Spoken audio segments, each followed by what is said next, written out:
தமிழோடு விளையாடி உரையோடு உறவாடி நெஞ்சத்தில் நெருப்பேற்றி நேர்மையின் குரலழுப்பி சின்னமணி சிரிக்கி வைத்து சிறகுகளை விரித்து காட்டி வீரத்தில் விதைவிதித்து வெற்றிக்கணியை பறிக்க வந்தேன். தமிழ் அன்னையை வணங்கி மற்றும் அவையோர் அத்துணைவரையும் வணங்கி பேச போகிறேன் தலைப்பு.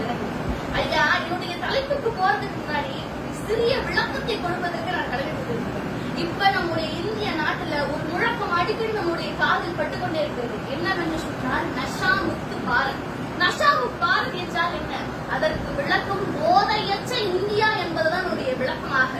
இந்த நஷா முக்து பாரத் என்பது வெறும் ஒரு முழக்கமோ திட்டமோ நடைபெற்று நிறைய போட்டிகள் நடைபெற்றிருக்கு. அந்த போட்டிகளுடைய கருப்பொருளாக மட்டுமல்ல, நம் வாழக்கூடிய நம் தாய் நாட்டின் எதிர்காலத்தை நிகழக்கூடிய ஒரு மாபெரும் சக்தியாக இருக்கு இந்த நஷா முக்து பாரத்.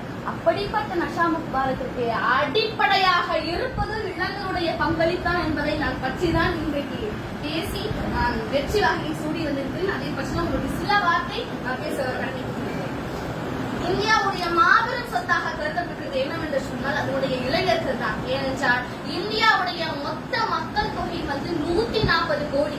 அதில் 65% இளைஞர்கள். அப்படி இருக்கு இந்தியாவுடைய எதிர்காலத்தில் நினைக்கக்கூடியவர்கள் இன்று பள்ளியிலும் கல்லூரியிலும் படிக்கக்கூடிய இளைஞர்களாக இருக்கிறார்கள். இதெல்லாம் ஒரு புறம் இருக்கட்டும். ஆனால் இப்படி என்று உலகம் இந்தியாவை போதை என்னும் கொடிய நோய் அகப்பட்டிருந்து கொண்டால் இந்த இந்தியாவை காப்பாற்ற போறவர்கள் யார்? வேற யாரும் கிடையாது, இளைஞர்கள் நாம் தான். ஏனென்று சொன்னால் ஒரு நாள் நான் சொன்னது போல அந்த நாட்டில் வாழக்கூடிய இளைஞர்களுடைய கையில் தான் இருக்கு. இன்று ஒரு இளைஞன் ஒரு சரியான பாதையை தேர்ந்தெடுத்தால் அவனுடைய குடும்பம் மாறும். குடும்பங்கள் மாறினால் சமூகம் மாறும். சமூகம் மாறினால் நம் நாடு நஷா முக்திவாக மாறும் என்பதில் ஐயம் கிடையாது. ஐயா, நம்ம நாட்டுல நிறைய சட்டங்களை கொண்டு வந்தால் கடுமையான சட்டங்களை போட்டா இந்த போதையற்ற நாடாக மாறும் சொல்லி சில பேர் நினைச்சிட்டு இருக்காங்க.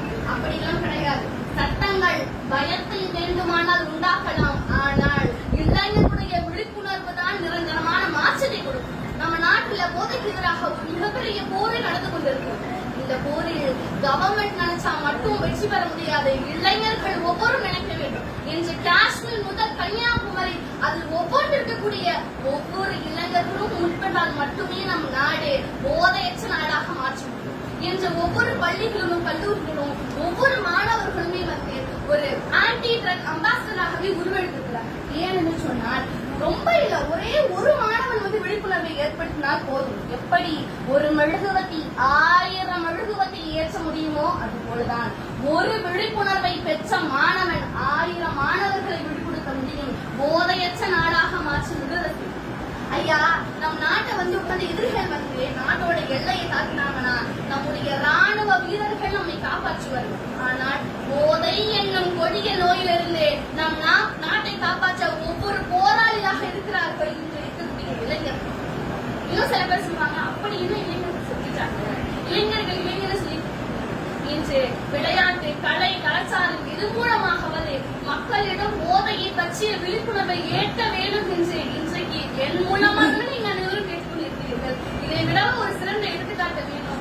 ஏன் இன்னும் சொல்லணும்னா 2020ஆம் ஆண்டுதான் இந்த நஷா முக்து பாரத் அப்படின்னு நம்முடைய நாட்டில் கொண்டு வரும் தான் இந்தியா பொருளையுமே போராடி போச்சு. ஆனா பொருளா அச்சுண்டையும் பொருள்படுத்தாமல் 11 கோடிக்கும் மேற்பட்ட இளைஞர்கள் அதில் பங்கேற்றார்கள். இதை விட ஒரு சிறந்த எடுத்துக்காட்டு. நம்முடைய நாட்டை போதையற்ற நாடாக மாற்ற வேண்டும் என்று சொன்னால் 1000 தலைவர்கள் என்று தேவையில்லை.